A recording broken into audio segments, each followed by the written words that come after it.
Welcome to the Austin Method, where we help you develop the skills of square dancing. Square dancing as a topic is big. This program is divided into the individual videos covering the calls, and then there are the general information videos. This video is part of the general information videos. You can think of them as reference material. Don't think of them as prerequisites. Some of them are longer and you're wanting to dance, so you may not want to watch from beginning to end. If you've got time, it's well worth the watch, but if you're in a hurry, go ahead and move on to learning the calls. There are two videos I would think of as prerequisites. That's the learning and practice video.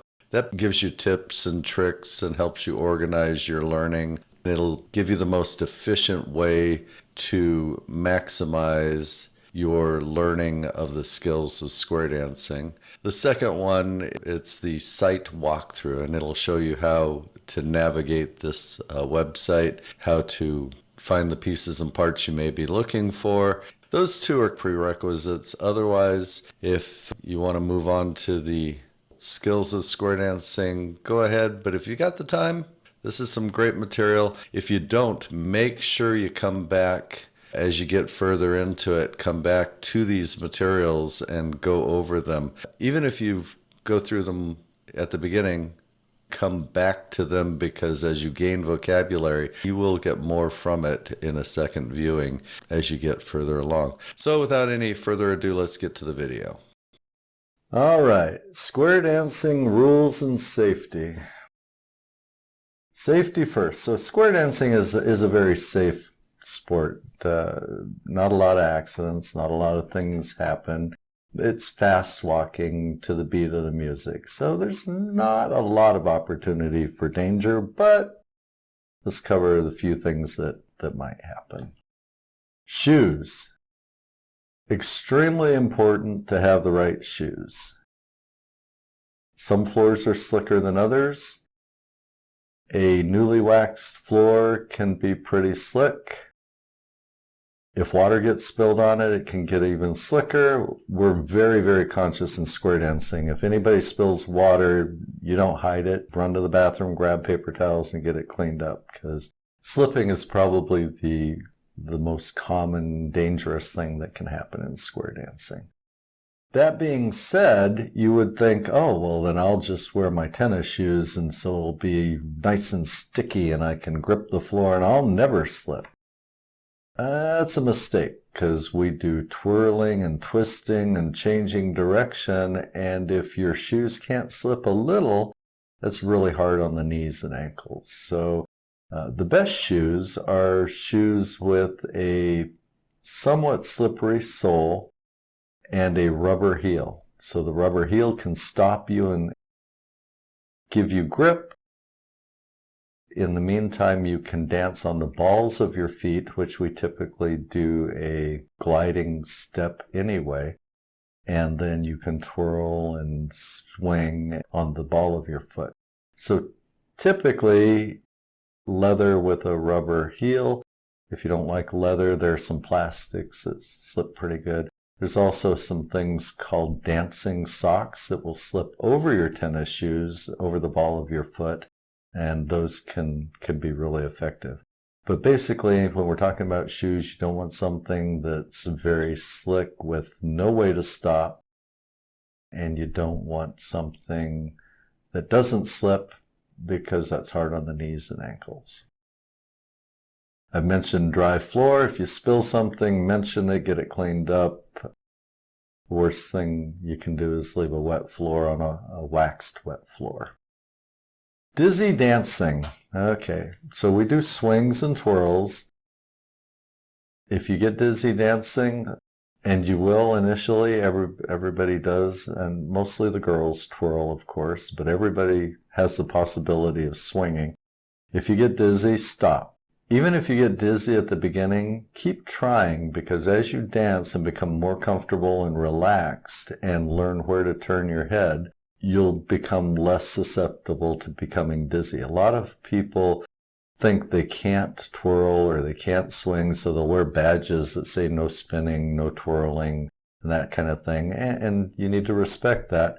But sometimes if they try it again, they find that they've outgrown the dizziness. So be careful with getting dizzy. Be careful with twirling people. Don't twirl people that don't want to be twirled. But it's important not to get dizzy and end up collapsed on the floor or something like that, falling down. Rule number 1. What is rule number 1? No groping. There are creepy people, and they try to get into square dancing, and they're immediately asked to leave and to never come back. So rule number 1, no groping. Simple as that. Shouldn't have to say it, but there it is. It's the only rule, by the way. Flag on the play. All right, so it is a foul to do any tugging, pushing, pulling.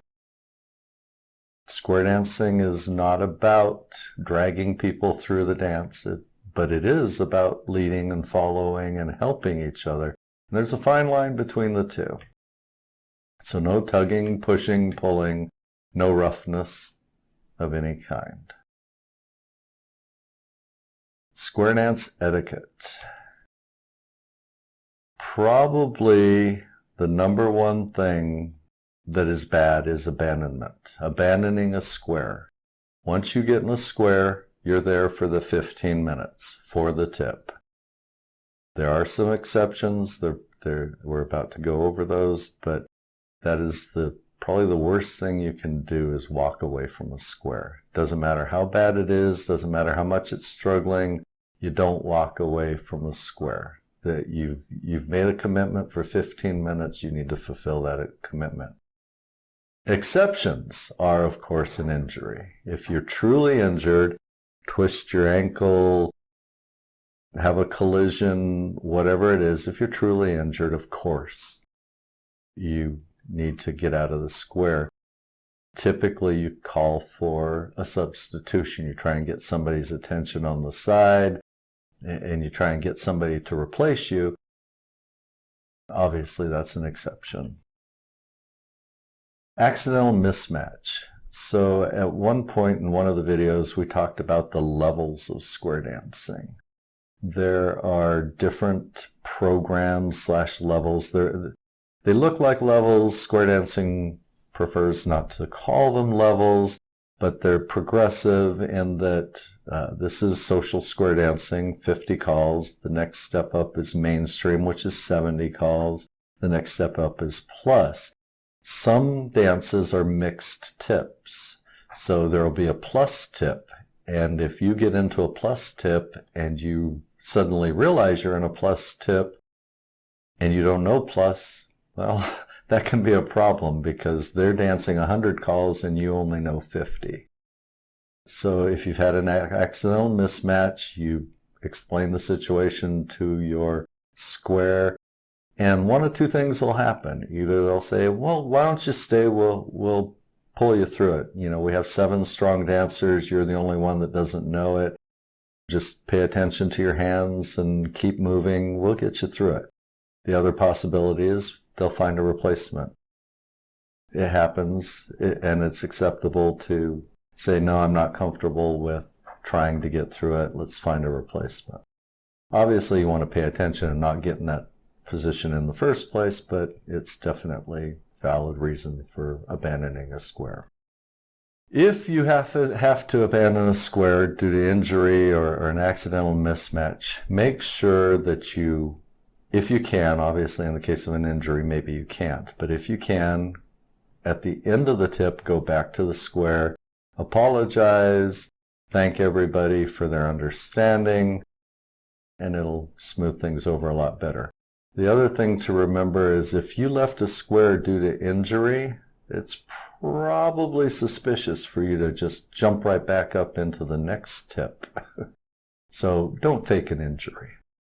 Hygiene. Shouldn't have to talk about it, shouldn't have to mention it, but there's always somebody. Shower, take a shower. It's not hard. Brush your teeth. You're dancing next to people, you're dancing in their faces. Again, not difficult. Mom should have taught you. If she hasn't, talk to somebody else. But brush your teeth. Use your deodorant. Again, shouldn't have to tell you, but it happens. Do your laundry. If you have to smell it to see if it's okay to wear, it's not. Do your laundry. Don't wear that 3-week-old shirt. Mostly it's the guys we're talking about, but not always. Perfume and cologne. If you decide to hide your stinky laundry or your lack of deodorant with perfume or cologne, that's not a good idea. People are sensitive. Don't put on perfume or cologne right before the dance, really heavy. It's difficult for people to concentrate if they're trying to figure out what the hell is that smell. Be remembered for how well you dance, not for being the stinky one. Alcohol and drugs. So, square dancers do not use alcohol or drugs when they're dancing. After the dance, do whatever you want. But square dancing is a skill that requires focus, it requires paying attention, it requires teamwork. We do not serve alcohol or do drugs when we're dancing or before a dance. It's rude, it's inappropriate. It's not that we're teetotalers. It's not that we don't enjoy going out afterwards. We certainly do. The team is relying on you to get where you need to be, to do what you're supposed to do, and alcohol and drugs just don't make your dancing better.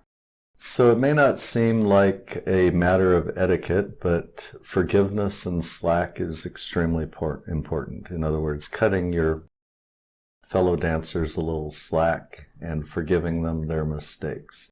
You certainly are going to make mistakes. I make mistakes. Everybody makes mistakes. It's an extremely focused activity that you have to hear everything right. You have to remember everything at the right time. You have to get there. So it's very easy to make mistakes. The trick is forgiveness and cutting your fellow dancers and yourself. Cutting yourself a little slack. Always maintain your sense of humor. It can be fun to mess up. It can be a lot of fun to mess up. Sometimes the best tips are the ones that get messed up in a creative way. Not because people are not paying attention but yeah, it can be a lot of fun. Thank you for visiting the Austin Method. We hope to see you on the dance floor soon.